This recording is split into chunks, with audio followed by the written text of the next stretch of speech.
Bismillahirrahmanirrahim. Assalamualaikum warahmatullahi wabarakatuh. Apa kabar semuanya? Semoga kalian senantiasa ada dalam kesehatan dan dalam lindungan Allah Subhanahu wa Ta'ala. Amin ya rabbal alamin. Baiklah anak-anak sekalian, insyaallah untuk materi hari ini, yaitu materinya masih tentang meneladani perilaku sahabat Rasulullah ya. Insyaallah hari ini kita akan membahas tentang Khalifah Ali bin Abi Thalib. Nah ya, namun sebelum kita lanjut kepada materi, mari kita berdoa terlebih dahulu ya, agar pertemuan kita di hari ini senantiasa ada dalam kelancaran. Amin ya rabbal alamin. Kita berdoa bersama-sama. Bismillahirrahmanirrahim.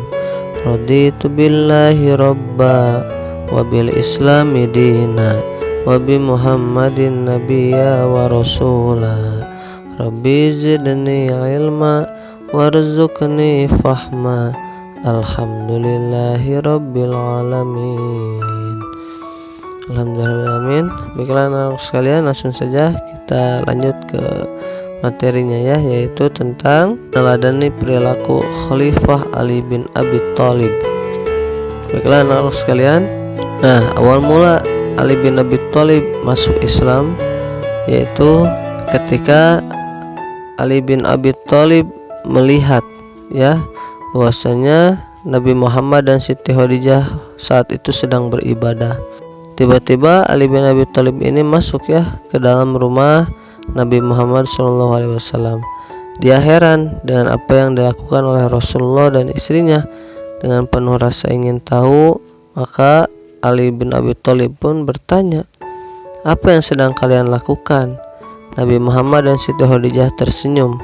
Nabi pun menerangkan, mereka sedang beribadah kepada Allah. Dialah Allah yang mengutusku menjadi Rasul. Dia juga yang memerintahkan aku menyeru orang-orang untuk memeluk Islam. Nah, pada saat itu bertepatan usia Ali bin Abi Thalib baru masuk 10 tahun ya.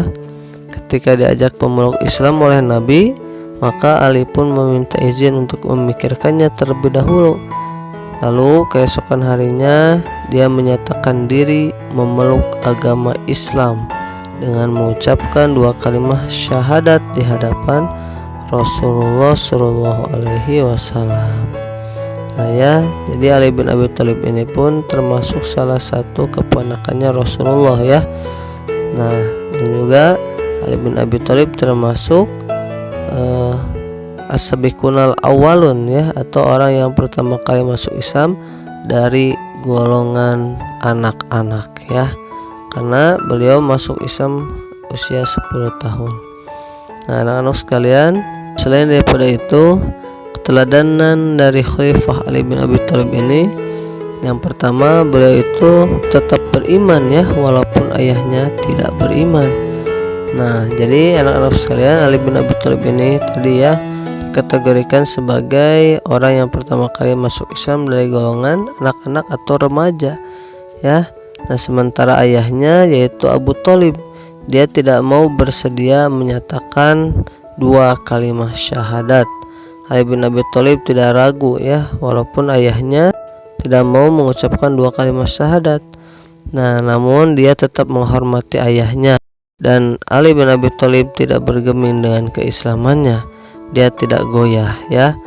Nah selain daripada itu, Ali bin Abi Thalib pun senantiasa berkorban ya untuk agama Islam. Nah dikisahkan bahwasanya suatu hari rumah Rasulullah Shallallahu Alaihi Wasallam sudah dikepung oleh orang kafir Quraisy. Mereka bermaksud untuk membunuh Rasulullah. Dengan petunjuk Allah, beliau bersiasat meminta Ali bin Abi Thalib pura-pura tidur di tempat tidurnya. Lalu Ali bin Abi Thalib pun langsung bersedia, padahal Ali tahu Rasulullah akan dibunuh. Artinya Ali pun sudah siap jika nanti orang kafir masuk dan membunuhnya karena disangka sebagai Rasulullah. Nah di luar, orang-orang kafir yang tengah berjaga tiba-tiba mengantuk dan tertidur. Allah membuat mereka begitu. Nabi Muhammad pun menyelinap keluar dari rumahnya untuk berhijrah. tepat di tengah malam mereka terbangun. Mereka kaget, khawatir Nabi Muhammad sudah pergi. Segera mereka mengintip dari bilik rumah, dan tampak jelas oleh mereka sesosok orang berselimut di tempat tidur. Mereka pun merasa tenang dan menunggu-nunggu waktu yang tepat untuk menunaikan tugasnya. Waktu terus berlalu, mereka heran. Biasanya pada jam itu Rasulullah sudah bangun. Tak sabar, mereka pun mendobrak pintu. Alangkah terkejutnya mereka, orang yang berselimut ternyata bukanlah Rasulullah, melainkan Ali bin Abi Thalib. "Di mana Muhammad?" ucap seorang dari mereka. "Beliau tidak ada di rumah," jawab Ali dengan tenang. Dengan marah mereka bergegas keluar mengejar Rasulullah.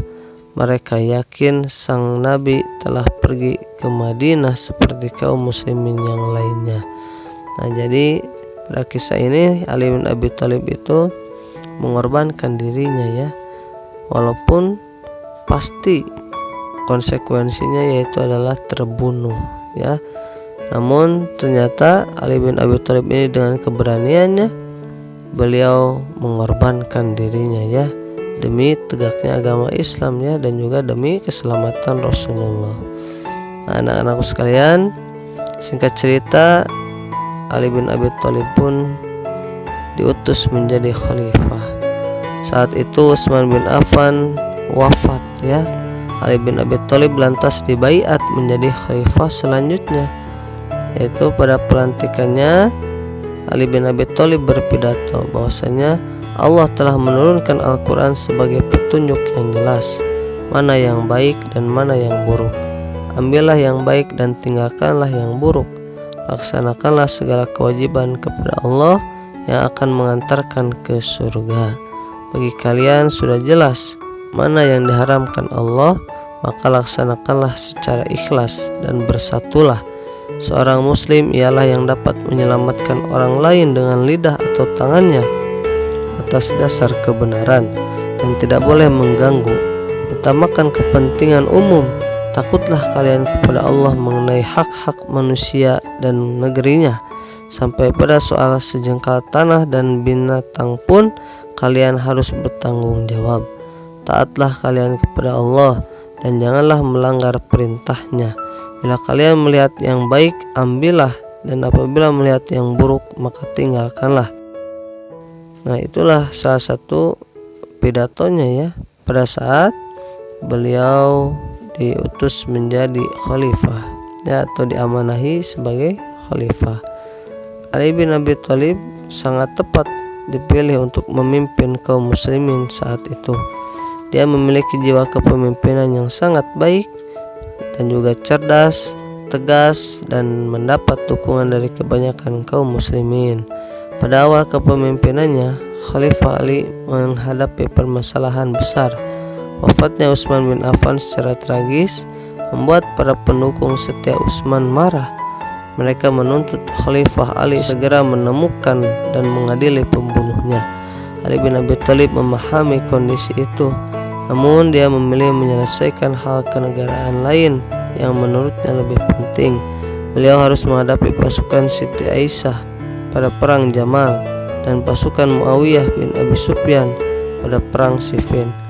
Sikap Khalifah Ali itu mengundang kemarahan para pendukung Utsman, namun permasalahan tersebut berhasil dihadapinya.